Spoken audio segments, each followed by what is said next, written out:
پشتی کو مادین هفپیمانا جواکی گهاشتن بر دست جواکی و پیداچون سرکرن اجاره آنالیز و نرخاندن سرتینه کرن. لگوری ماده چلو یکی یا هفپیمانه جواکا ایزدی که هر دم دبن پشافت دیده بود دکارن سربستی رو رسمین خواه پیک بینن. پارێزەر سەوسن ڕەشید دیار دەکێت و خاڵا پاراستنا مافên êzdiyan gelekî girîng e û yekem carek û di dîroka Sûriyê de gaveke wisa tê avêtin. بالنسبة لهي المادة لحرية المعتقد هي أول مرة يمكن مشهد بسوريا. بتایبەتی دو مادەیە چلی یا هەفپەیمانە civakî de behsa azadiya bawerî û derberînê tê kirin. Cara yekemîn e ku di dîroka Sûriyê de tiştekî wisa erînî pêk tê.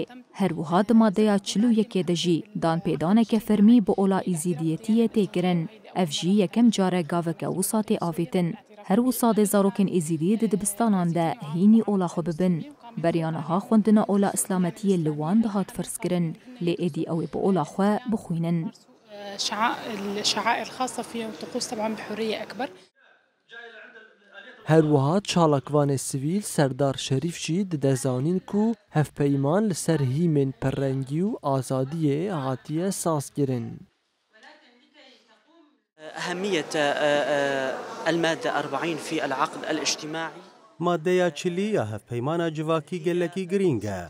Ji ber ku mafên tevahî pêk hate û gelan tê parastin. Herwiha di hevpeymanê de prensîpên neteweyên yekbûyî yên parastinan mafên mirovan cih digirin. لجميع المواد الباقية في العقد الاجتماعي.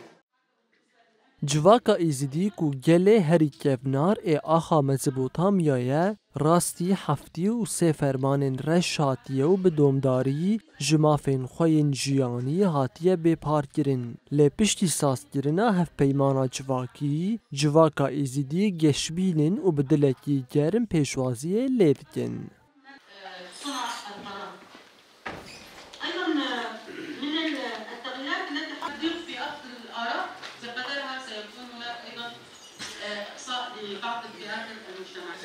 يعني النقاش من جديد وإعادة هذا العقد إلى المربع الأول مسألة.